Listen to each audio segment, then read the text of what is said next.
पहले ये देखो, पता है माता पिता की डेथ के बाद ना ये एक प्रक्रिया होती है। हाँ, लुक चेंज हो जाता है। माँ के अंतिम संस्कार से ज्यादा इसको व्लॉग और लुक की पड़ी है। टेलर स्विफ्ट के बाद अगर कोई हार्ट ब्रेक को कैपिटलाइज करना जानता है तो ये आदमी है। एक ने life of a show girl album निकाली और एक की लाइफ ही पूरी शो पे है।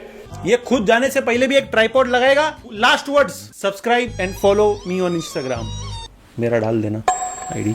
इतना डेडिकेटेड बंदा है, पता नहीं किससे इंस्पायर हुआ होगा। अच्छा, समझ सकता हूँ। YouTube पे एक कम्युनिटी है, रोस्टिंग कम्युनिटी, जहाँ पे ना लोग वायरल, ट्रेंडिंग और क्रिंज वीडियोस ढूंढ कर निकालते, उस पे मजाक उड़ाते हुए लोगों को हंसाते हैं। पर कई बार वो अपनी वीडियो में थोड़ा बहुत मिर्च मसाला मिलाने के लिए वीडियो को आधा दिखाते या फिर आधी स्टोरी दिखाते हैं, ताकि लोग उनके मजाक पे और जिसका मजाक उड़ा है उस पे हंसे और क्रिएटर अंधा पैसा छापे। इनसे मिलो, ये है थगेश एके महेश केशवाला। इनकी ना लाइफ पहले में से भी ज्यादा डिफिकल्ट थी। पहले ये थग लाइफ वीडियो बनाते थे जहाँ पे सेलिब्रिटीज या फिर कोई भी दूसरा इंसान सेवेज रिप्लाई देता है और ये उन पे रिएक्ट करते हैं। उसके बाद इन्होंने क्रिंज वीडियोस पर वीडियोस बनाए जहाँ पे लोग उल्टी सीधी हरकतें करते हैं और ये बैठ के उन पे रिएक्ट करते हैं। गुड। फिर आया YouTube वर्सेस टिकटॉक और इन्होंने कहा कि बहती गंगा में हम भी हाथ धो लेते हैं। और उसके बाद इन्होंने 12 दिन बैठकर 12 रोस्ट वीडियो अपलोड किए, तब जाके इनके 1 मिलियन सब्सक्राइबर्स हुए और ये बन गए एक बड़े यूट्यूबर। तब से इनका करियर रोस्टिंग पे चल रहा है। ये हो गया भाई का इंट्रो। और अभी इनके YouTube चैनल पर 6 मिलियन सब्सक्राइबर्स है और जितने भी ये 6 मिलियन में से लोग देख रहे हैं ना, उनका रोस्टिंग कम्युनिटी और यूट्यूब को जो देखने का पॉइंट ऑफ व्यू है ना, वो इस वीडियो के एंड तक के चेंज हो जाएगा। तो ध्यान से पूरे वीडियो को देखना। पर उसके पहले जो भाई ने मेरे ऊपर रोस्ट वीडियो बनाया उसको क्लियर करता हूँ, नहीं तो उनकी जो 6 मिलियन ऑडियंस है ना, उसमें गलत नॉलेज और इन्फॉर्मेशन पहुंचेगी कि भाई आज की जनरेशन तो ऐसी है वैसी है। मैंने आपको मेरी स्टोरी तो बहुत बार बताई है, पर आज मैं आपको मम्मी और मेरी स्टोरी बताता हूँ। ये कोई स्ट्रगल स्टोरी नहीं है, ये हमारी लाइफ है। उसके लिए हम सीधे चलते हैं 9 साल पहले। ये है हमारी फैमिली। पापा जिनके ऊपर लाखों का लोन और सैलरी 30,000। मम्मी घर संभालने के साथ साथ कपड़े सिलना और सेल करने का भी काम करती थी। आज सोच रही हूँ थोड़ी सी सिलाई कर लेती हूँ, लेकिन सिलाई करने के लिए आए तो ये मशीन पर देखिए कितना सारे कपड़े रखे हो। और उसमें घंटों सिलाई करने के बाद 20-25 रुपए एक्स्ट्रा तो आ ही जाते थे। दीदी की पढ़ाई चल रही थी और मेरी भी पढ़ाई चल रही थी, सिर्फ कहने के लिए। मैं कुछ पैसे नहीं कमाता था, सपने बड़े बड़े थे, कारें वगैरह पसंद थी, बाकी था तो आवारा ही। पापा जॉब के साथ और भी चीजों पे काम करते थे, जैसे कि share market, network marketing, also YouTube. आगे बताता हूँ। पर ऑलमोस्ट सब में हर बार नुकसान ही होता था। घर की हालत पूरी खराब चल रही थी और कई बार तो बैंक वाले घर पे आकर चिल्ला के गए, पर फिर भी मम्मी पापा लगे हुए थे कि कुछ भी कर कर हमारा फ्यूचर सेट हो जाए। जैसे तैसे काम चल रहा था, हम चीजें सीख रहे थे, पर ले दे के लाइफ काट ही रहे थे, बस एंजॉय नहीं कर रहे थे, जो कि आप इन फोटोज में देख ही सकते हो। मैंने पापा से कई बार पूछा कि हम गरीब क्यों हैं, आप गरीब क्यों हो, कुछ करते क्यों नहीं। उनने अपनी तरफ से पूरा दम लगाया, जो हो सकता था वो सब किया, तभी तो आज मैं यहाँ पे हूँ। पर ये बात मैं तब नहीं समझ रहा था। कभी आराम से समझाते थे तो कभी डांट पड़ जाती थी। मेरे को आज भी वो दिन याद है जब मेरा दोस्त मेरे से पूछ रहा था कि भाई तेरे घर पे पनीर बनता भी है कि नहीं। महंगा आता था ना। मम्मी शादियों में आर्टिफिशियल ज्वेलरी पहन के जाती थी और आसपास की आंटियां अपनी गोल्ड की ज्वेलरी का फ्लैक्स करती थी और मम्मी के पास वो सब चीजें होती नहीं थी। तब मैंने सोचा था कि एक दिन बहुत सोना दिलाऊंगा मम्मी को, जिस दिन मैं महीने के लाखों रुपए कमाऊंगा। घर में सभी को बहुत टेंशन रहता था और लड़ाइयां भी होती थी, पर एक बार बैठ के गौर से सोचा जाए तो किस लिए? पैसा नहीं था। हमारी फैमिली में सब लोग खुशी से साथ में रह सकते, लाइफ एंजॉय कर सकते, घूमने जा सकते हैं, पर एक चीज के कारण हम सब दुखी थे, पैसा। मैं भी वही गली के एवरेज बच्चे जैसा था, अनपढ़, आवारा। हाँ, बस कभी कभी ये बच्चों वाली ड्राइंग बना लेता था। उसके बाद भी मेरे कोचिंग वाले सर कहते थे कि ये हार्दिक तो बस चित्र बनाते रह जाएगा। दोस्त कहते थे कि एक दिन तू मेरी गाड़ी पे पोछा मारेगा। और ये थी हमारी तब की लाइफ। दुनिया में हर टाइप के लोग मिलेंगे। किसी का स्ट्रगल ये है कि वो अपनी परदादा की पुरानी मर्सिडीज चला रहा है और उसको नई कार चाहिए, और किसी का स्ट्रगल ये है कि वो चारों तरफ गटर से भरे हुए घर में रह रहा है, उसको सिर्फ अपना छोटा सा साफ जगह पर घर चाहिए। पर जब बात डू और डाई पे आ जाती है ना, तो मेहनत करने वाले लोग बचने की कोशिश करते हैं और आलसी वही मर जाते हैं। हमको लाइफ चेंज करना था। फिर मैंने देखा कि भाई ये यूट्यूबर्स तो बहुत पैसा कमाते हैं। फिर हमको मिली एक नई रोशनी कि हाँ, हम भी कुछ कर सकते हैं। मम्मी खुश, पापा खुश कि हाँ कुछ तो हो सकता है। 15 साल पहले जब तुम लोग के फेवरेट यूट्यूबर्स का चैनल नहीं बना था ना, तब पापा ने यूट्यूब से पैसे कमाने का सोचा था और वीडियो भी अपलोड किया था, पर आइडिया नहीं था कि कैसे होता है ये सब। आज वही चीज वापस आ गई। अब हमारी फैमिली का मेन टारगेट ये बन चुका था कि हमको कुछ भी कर कर एक बड़ा चैनल बनाना है और हमारे सारे कर्जे खत्म करके एक नॉर्मल हैप्पी लाइफ जीना है। फिर मेरे सिर्फ 1000 सब्सक्राइबर होने में 2.5 साल लग गए। पर हार किसी ने नहीं मानी क्योंकि और कोई रास्ता ही नहीं था। मम्मी का सपना था कि हमारा एक प्यारा सा छोटा सा घर हो जिसके साइड में हमारा गार्डन हो, उसमें एक झूला हो और एक छोटा सा बगीचा हो जहाँ पे मम्मी वेजिटेबल्स और पेड़ वगैरह उगा सकें। और मेरा था कि साइड में कार रखने की जगह हो और स्विमिंग पूल भी हो। पर पापा का था कि हमारे सपने सच हो बस।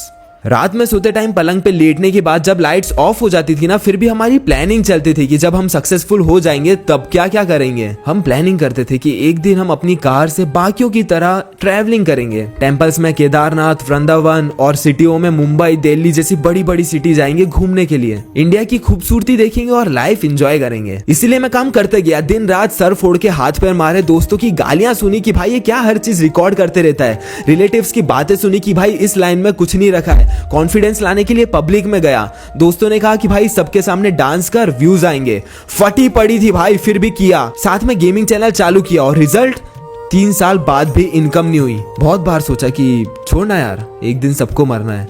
फिर पापा की एज होते हुए देखी, मम्मी का टेंशन बढ़ते हुए देखा कि यार इनकी पूरी जिंदगी स्ट्रगल में निकल गई। मम्मी को ना उनके घर से प्यार मिला, ना आज हम उनके लिए कुछ कर पा रहे हैं। ख्वाहिशें बहुत थी, जरूरत भी बहुत थी, पर पैसा। मम्मी एक इंसान को बहुत चाहती थी, मौसी, पर एक दिन वो भी अचानक से चल बसी। उनकी बेटी रात के 1 बजे कॉल करके जोर से चिल्लाती कि मासी। मम्मी नहीं रही। उस रात मम्मी को जो झटका लगा, उस झटके ने हमारी पूरी लाइफ चेंज कर दी।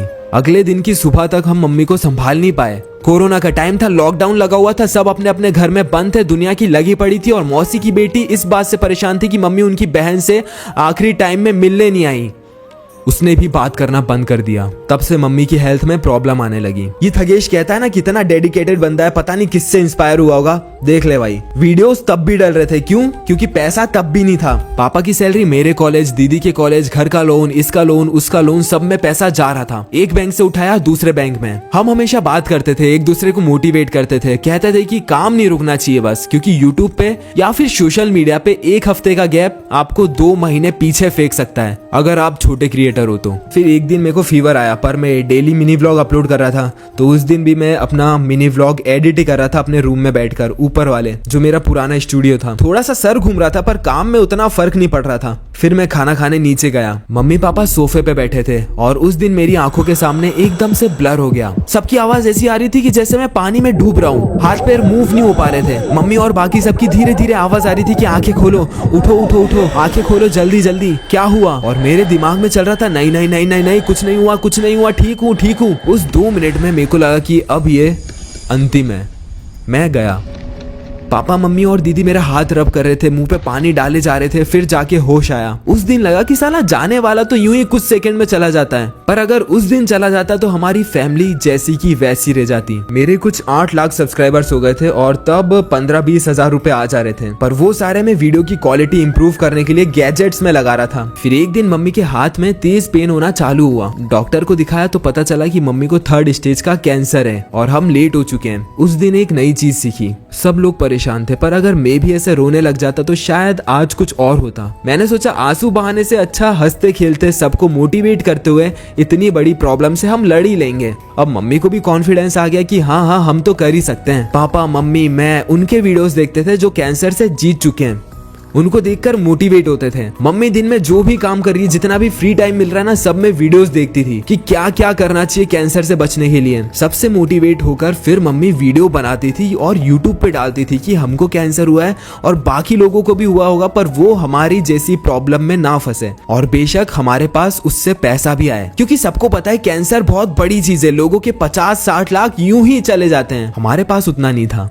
मेरे नाना जी शिव जी के बहुत बड़े भक्त थे और ये बात आप मानो या ना मानो, पर हमारी फैमिली में सब लोग मानते कि उनमें कुछ अलग चीज तो थी। तभी मम्मी भी भगवान को बहुत मानती थी और उनके गले में एक रुद्राक्ष हमेशा रहता था, जिनकी वो रोज पूजा करती थी और वो उनकी रक्षा करता था। धीरे धीरे टाइम बीता, मम्मी की हेल्थ ऊपर नीचे होती रही, पर वीडियो डालते रहे क्योंकि पैसा भी तो वहीं से आ रहा था। तब पापा भी उनके दोस्तों से पैसा लेकर आ जाते थे। मम्मी का ट्रीटमेंट अहमदाबाद के कैंसर हॉस्पिटल में चल रहा था। खर्चा तो बहुत हो रहा था और जैसे तैसे पैसों का जुगाड़ भी हो जा रहा था। जब मैं उनके साथ हॉस्पिटल जाता था तब मेरे पास इतना टाइम नहीं रहता था कि मैं प्रॉपर सेटअप जमा कर स्क्रिप्ट लिखूं, डायलॉग लिखूं, लोगों को एंटरटेन करूं या फिर वहां पे बैठकर गेमिंग वीडियो बनाऊं। मैं जो कर सकता था वो ये था कि मेरी लाइफ में जो भी चल रहा है मैं उसका वीडियो बनाऊं, उसको लोगों को दिखाऊं और उससे पैसा कमाऊं, ताकि मम्मी का इलाज सही से होने में कोई कमी नहीं आए। और ये कहता है कि 1 लाख व्यूज और 10,000 कमेंट नहीं हुए तो माँ का ऑपरेशन नहीं होगा। गाइस अगर 1 लाख व्यूज नहीं हुए इस वीडियो पे और 10,000 कमेंट नहीं आए तो माँ का तो ऑपरेशन नहीं होगा गाइस। सिचुएशन बुरी थी।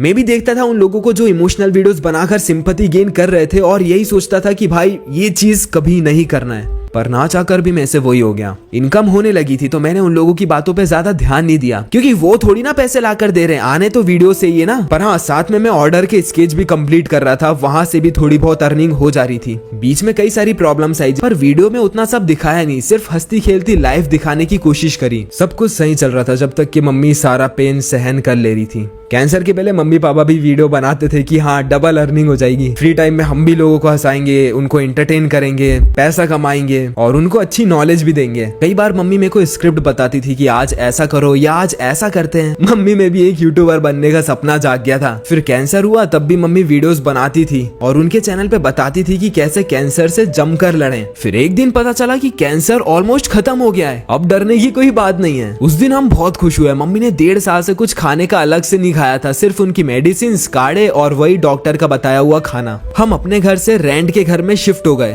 क्योंकि पिछले घर में ना पड़ोसियों का रोज झगड़ा होता था। बड़े लंबे टाइम बाद हम सब बाहर घूमने निकले। तब मम्मी को देखकर लग रहा था कि वो बहुत खुश है, वो लाइफ जीना चाहती है। हम जीत के बहुत करीब है। मेरे यूट्यूब से 20-25 हजार आ रहे थे, उसमें से सारे पैसे मम्मी पापा घर का रेंट इनमें जा रहा था और कुछ बचे खुचे थे वो मैं यूट्यूब के काम में लगा दे रहा था। लाइफ सेट होते हुए दिख रही थी।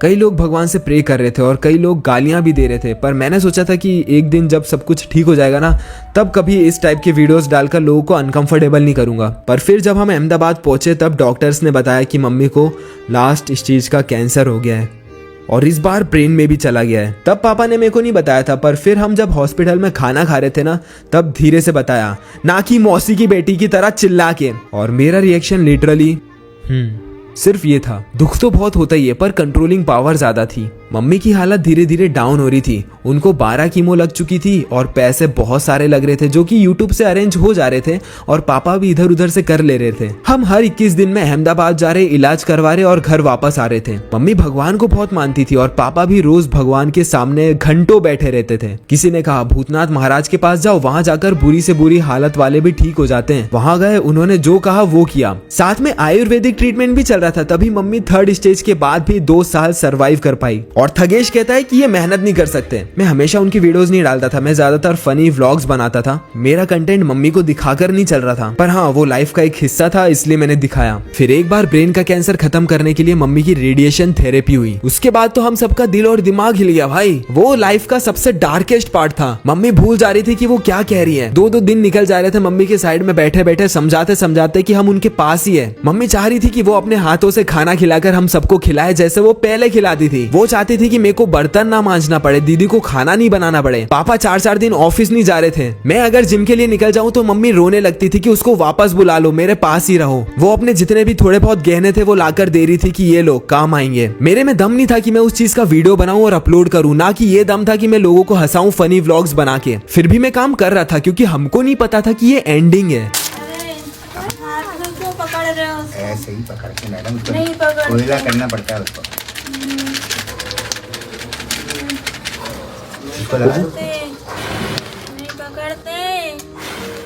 हमारे दिमाग में यही चल रहा था कि अभी हालत बिगड़ रही है, आगे बढ़कर ऑपरेशन हो सकता है तो पैसा ज्यादा लगेगा। वीडियोस डालते रहते हैं। उन दिनों मैंने जो भी वीडियोस बनाए भगवान की कृपा से उनको करोड़ों लोगों ने देखा और लॉन्ग वीडियोस को लाखों लोगों ने देखा। उस महीने मेरी first time income 1 lakh cross करने वाली थी, जो कि हमारे लिए बहुत बड़ा नंबर है। पर YouTube का पेमेंट 1 महीने बाद आता है। शुरुआत में जो हमने चीजें सोची थी ना वो उस दिन सच हुई, पर अगले दिन हमको जल्दी कुछ करना था क्योंकि हम मम्मी को वापस से कीमो नहीं लगा सकते थे। हालत ऑलरेडी बहुत नाजुक हो चुकी थी और हर बार की तरह उस टाइम भी मैं नॉर्मली हर चीज रिकॉर्ड कर रहा था। आप लोग जितनी भी क्लिप्स देख रहे हो ना, सारी सिर्फ 2-5 सेकंड का काम है रिकॉर्ड करना। मैं कोई 24 घंटे कैमरा खोल के नहीं बैठा रहता।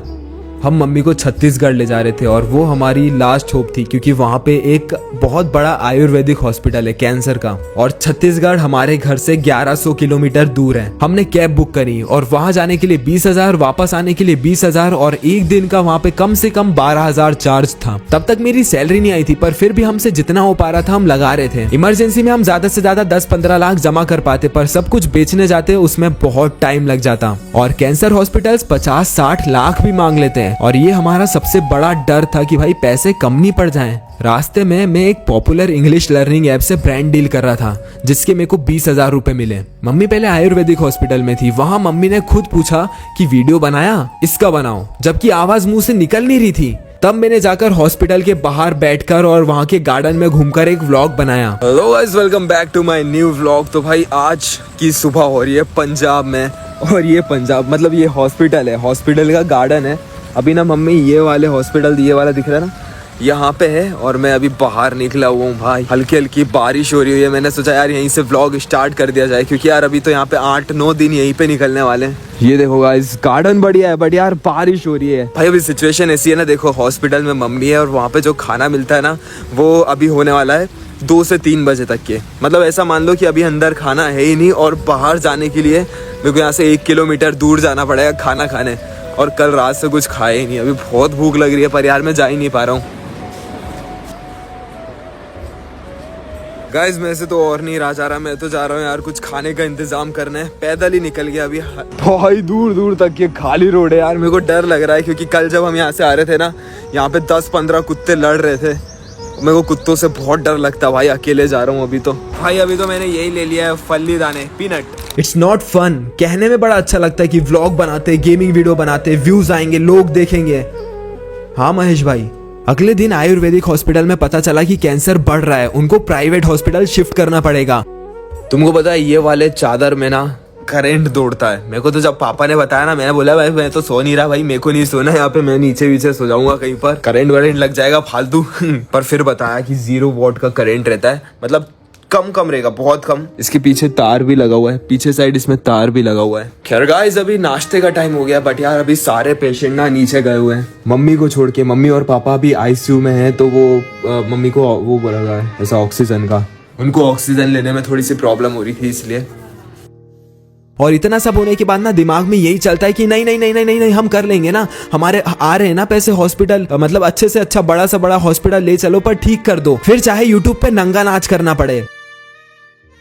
एक रात मम्मी वहां के आईसीयू में रही और पापा और मैं साइड के होटल में सोए। अगर आज मैंने वहां की सिचुएशन बताई ना, कसम से एक बंदा नहीं होगा जो नहीं रोएगा। मैं नहीं बता सकता, बहुत अच्छे से लूटने वाले थे हमें, खड़े 8-9 लाख निकल वाले थे उस चीज के जो हम अहमदाबाद में सिर्फ 10,000 में करके आए। ऐसा नहीं कि क्वालिटी अच्छी है, सेम चीज सेम टेस्ट।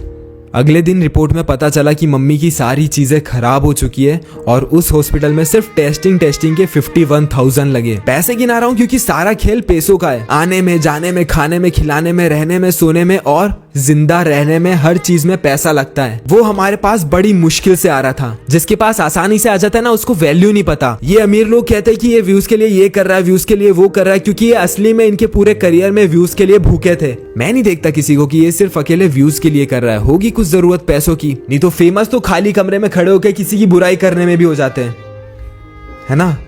मम्मी को हम वहां से शिफ्ट करके बड़े हॉस्पिटल ले गए, ग्रेशियन हॉस्पिटल। हमारे पास बहुत सारा सामान था इसलिए मैं बाहर सामान के साथ बैठा था और पापा मम्मी को लेकर आईसीयू में गए थे। ये मूवी नहीं है कि पूरी फैमिली रूम के बाहर खड़े होकर अंदर देखे कि अंदर क्या हो रहा है। हमको रूम छोड़ो उस एरिया में भी भटकने नहीं दिया जा रहा था। लकीली लाइफ में पहली बार मैं उस दिन हॉस्पिटल के बाहर बैठकर 3 ब्रांड से डील फाइनल कर रहा था। मेरे को पूरा भरोसा था भगवान पे कि हाँ अब तो सब चीज ठीक हो ही जाएगा, क्योंकि ब्रांड डील्स भी इसी टाइम पे आ रही है जब पैसों की बहुत ज्यादा जरूरत है। पिछले महीने के भी कुछ फनी व्लॉग्स चल रहे थे, उसको करोड़ों लोग देख रहे थे और 10,000 नहीं, दिन के 25,000 कमेंट आ रहे थे। पर फिर भी हर पल दिल की धड़कनें बढ़ते जा रही थी कि अब आगे क्या होगा, क्योंकि डॉक्टर्स मम्मी को वेंटिलेटर पे ले गए। उनकी सारी ज्वेलरी और वो रुद्राक्ष भी उतार दिया। पापा ने बहुत मना किया कि कम से कम वो मत उतारो, पर डॉक्टर्स अपना काम करते रहे। 5 घंटे में बाहर बैठा था, तब भी मैंने वीडियोस बनाए। पर रात में जब खाना खाने अंदर गए तब डॉक्टर्स ने अचानक से बुलाया।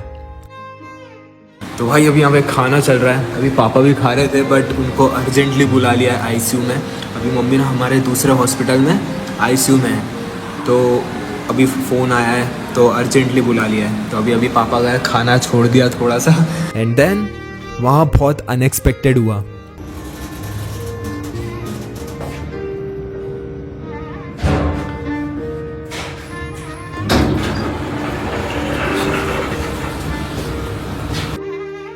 जब डॉक्टर्स ने ये कहा तब पापा और मेरा कोई रिएक्शन नहीं था। हम लोग चुप, ना रोए, ना आवाज लड़खड़ाई, ना कदम, बस पापा के मुंह से एक बार ये निकला था और मैं ब्लैंक हो गया। ना कोई दुख, ना कोई खुशी, ना पैनिक, ना रिलैक्स, ना मुंह से आवाज निकल रही थी। ब्लैंक मतलब ब्लैंक, ना कोई रिएक्शन, ना किसी डॉक्टर से नफरत, ना किसी पे गुस्सा, ना आसपास क्या चल रहा है किसी पे कोई ध्यान नहीं, सिर्फ चुप। 2 सेकंड के लिए आंखें बंद हुई और एक गहरी लंबी सांस। डॉक्टर्स ने कहा 40 मिनट वेट करते, शायद धड़कनें वापस आ सकती है। और उस 40 मिनट मैंने लिटरली भगवान से दिल से कहा कि आप मेरा यूट्यूब चैनल डिलीट कर दो, हमसे सारा पैसा छीन लो, हमको रोड पे ला दो, पर मम्मी को वापस भेज दो। पापा भी साइड में बैठकर प्रेयर कर रहे थे। वो दिन था मेरी यूट्यूब जर्नी का सबसे बेस्ट डे, जब मेरे व्यूज, कमेंट, सब्सक्राइबर, इनकम सब चीज बढ़े जा रहे थे। पर लाइफ का सबसे बेकार दिन, जब हमने सब कुछ पाकर भी सब कुछ खो दिया। हम शांत रहना उस दिन सीखे थे जिस दिन मौसी की बेटी ने कॉल पर चिल्ला के कहा था, एक झटके से पूरी लाइफ चेंज हो जाती है। इसलिए कहते हैं कि सीरियस चीजों में शांत रहना सबसे बेस्ट ऑप्शन होता है। हमको पता है कि बहुत बड़ा लॉस है, फिर भी हम नॉर्मली बिहेव कर रहे थे। उसके बाद भी मैं नॉर्मली वीडियोस बना रहा था। क्यों? क्योंकि वो मम्मी के साथ आखिरी टाइम था, ना कि व्लॉग के लिए। हमको उसके बाद मम्मी कभी देखने को नहीं मिलेगी, हम चाह कर भी उनको देख नहीं पाएंगे, सिर्फ वीडियोस में ही देख सकते हैं। पापा नॉर्मली हॉस्पिटल का पेमेंट कर रहे थे और हम शांति से बैठकर अंतिम प्रक्रिया का डिस्कस कर रहे थे कि आगे अब क्या करना है। इसीलिए आपको वीडियोस में कोई रिएक्शन नहीं दिखे। मैं सोच रहा था मैं अपने ब्रेन को उल्लू बनाऊंगा, मैं वैसे ही जीऊंगा जैसे पहले मम्मी के साथ जीते थे। और दिमाग उल्लू बन भी गया। मम्मी की 13वीं हुई, बाकी सारी चीजें नॉर्मली हो गई। उसके बाद 25 दिन बाद हम घर वापस इंदौर आ गए। आकर मैंने हॉस्पिटल की रिकॉर्डिंग्स देखी, वीडियोस देखे और बहुत सोच विचार करने के बाद, पापा के कहने के बाद, मैंने उन वीडियोस को थोड़ा सा व्लॉग में दिखाकर डाल दिया। अब पैसों के लिए काम नहीं हो रहा था, अब सिर्फ काम हो रहा था काम के लिए, कि अब काम करते चलो, माइंड को बिजी रखो, ना किसी चीज का लालच, ना किसी चीज की इच्छा और ना ही किसी चीज का गम। ये सोच के मैंने अपलोड कर दिया। पर फिर वीडियोस वायरल जाने लगे, दबा कर लोगों की गालियां पड़ी। लोग हाफ पार्ट करके अपलोड करने लगे कि ये आज की जनरेशन है। ये बंदा व्यूज और फॉलोअर के चक्कर में इतना ज्यादा गिर गया कि ये पूरा व्लॉग बनाता है कि कैसे इसकी माँ ने अपना शरीर त्यागा और कैसे उनका अंतिम संस्कार किया गया है। पता है भाई, ऊपर से तुम्हारी माँ जब तुम्हें देख रही होंगी ना ये सब करते हुए, भगवान से विनती कर रही होगी कि भगवान ऐसा बेटा किसी को ना मिले जिसने अपनी माँ की मृत्यु को ही व्यूज और फॉलोअर बटोरने का जरिया बना लिया। मुझे तो ये समझ में नहीं आता ऐसा बंदा, ऐसा बेशरम बंदा सनातन धर्म में कैसे पैदा हो गया। और उनपे भी मिलियंस में व्यूज जाने लगे और बहुत ज्यादा हेट मिलने लगा।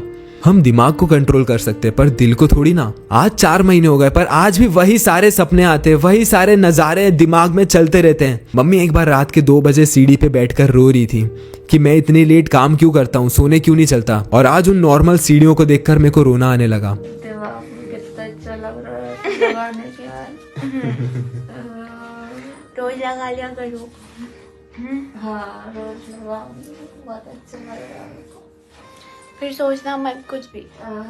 अब तो सब गायब हो गया, देखो लगाते थी आवाज भी चेंज हो गई। ये चीज मेरे को बहुत बार, मैंने एक बार और बोली थी इन्हीं को लगती है, पर मेरे को लगता बच्चे क्या सोचेंगे। मेरे को बहुत बार लगती है, मैं खूब लाड़ करूँ बच्चों को, ऐसे चिपकर ताकि पप्पी लेके। मेरे बच्चे बहुत प्यारे हैं। असली प्रॉब्लम उनके जाने के 4 महीने बाद हो रही है, जब पैसा तो आ गया पर साथ में एंजॉय करने वाला चला गया। पर अब अगर मैं ये सारी चीजें अपने व्लॉग्स में या फिर अपने कोई भी वीडियो में बताता तो शायद वो सिंपैथी गेन करने के लिए ज्यादा लगता। आज बताना पड़ रहा है क्योंकि इतना हेट ऑलरेडी ये बड़े बड़े यूट्यूबर्स ने आधी चीजें दिखाकर फैला दिया है। आज भी मेरा किसी चीज के ऊपर कोई रिएक्शन नहीं होता। नॉर्मली मेरे फेस पे कोई रिएक्शन दिखेगा ही नहीं, पर दिखाना पड़ता है जब कैमरा ऑन होता है। आज वापस मैं वीडियो बना रहा हूँ पैसों के लिए, क्योंकि लाइफ तो ऑलरेडी खत्म हो गई। अब जो बाकी बची हुई है उसमें जो मेरे बाकी फैमिली मेंबर्स है वो एंजॉय करें, किसी को कभी पैसों की कमी ना हो, मैं करोड़ों रुपए कमाऊं और सब पे उड़ा दूं, उनके सारे सपने पूरे हो। जिन्होंने दूसरों की बेइज्जती कर करके पैसे कमाए उन्हें क्या ही वैल्यू पता होगी पैसों की। पहले ये खुद अपनी घिस घिस के आगे बढ़ते हैं और फिर जो पीछे छोटे क्रिएटर्स है उनकी स्ट्रगल लाइफ पे हंसते हैं। हाँ भाई थगेश, माँ के अंतिम संस्कार से ज्यादा इसको व्लॉग और लुक की पड़ी है। बन गया कूल। अरे भाई पहले ध्यान से सुन तो सही, मैंने सिर्फ इन्फॉर्मेशन दी है। बातों में मिर्च मसाला लगाकर न्यूज रिपोर्टर की बात कोई आता है तो वो है ये रोस्टर्स। मैंने कभी प्लेन में ट्रैवल नहीं किया। नहीं मान लो कभी मैं प्लेन में मम्मी को हॉस्पिटल ले जाता तो ये तो यही कहते ना कि भाई इसको माँ के ऑपरेशन से ज्यादा फ्लाइट में मजे लेने की पड़ी है। कुछ भी। टेलर स्विफ्ट के बाद अगर कोई हार्ट ब्रेक को कैपिटलाइज करना जानता है तो ये आदमी है। एक ने life of a show girl album निकाली और एक की लाइफ ही पूरी शो पे है। नहीं क्या करें भाई, हम आपके जैसे थगे शो नहीं खोल सकते ना। आप महान हो, हम अपनी छोटी सी लाइफ अपने छोटे से चैनल पे दिखा के गुजारा कर लेते बस। ये खुद जाने से पहले भी एक ट्राइपॉड लगाएगा। Last words, subscribe and follow me on Instagram. मेरा डाल देना आईडी। बिल्कुल सही कहा भाई, मेरे जाने के बाद भी अगर कोई मेरे नाम से पैसा कमा रहा है तो इससे अच्छी बात और क्या हो सकती है। लेकिन एक minute, subscribe and follow me on Instagram. मेरा डाल देना आईडी। इनका खुद का प्लान है ये, और नाम किसका लगा रहे? आजकल ये रोस्टर्स की रोस्टिंग इतनी बेकार हो गई ना कि भाई अगर इनने खुद का वीडियो देख लिया ना तो उस पे ही रोस्ट बना देंगे। बिना मेहनत करे पैसे भी तो छापना है। आज की बात ही अलग है, लोग रोस्टर्स की इतनी रिस्पेक्ट करते जितने अपने माँ बाप की नहीं करते। और यूथ को कौन बिगाड़ रहा है? हम।